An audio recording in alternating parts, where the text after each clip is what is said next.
Sinubukan kong i-reimagine ang mga cute characters ng Backyardigans gamit ang mga AI tools. Check this out. My name's Tyrone. I'm unique one.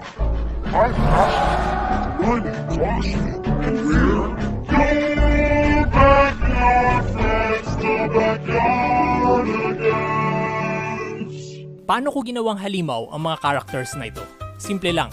First, tinanong ko sa ChatGPT kung kilala ba niya ang mga characters ng Backyardigans. Then sabi ko, gawan niya ng prompt ang bawat isa sa kanila para magawan sila ng monster version na gagamitin ko kako sa Peak Lumen.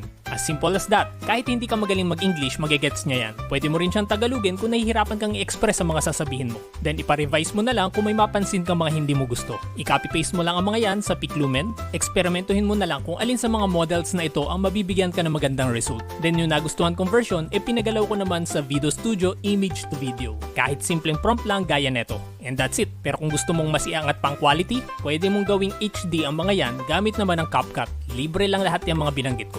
Ang dami no? Para di ka malito, join my broadcast channel. Ilalagay ko isa-isa lahat ng links na binanggit ko. Follow lang kayo for more quick tips.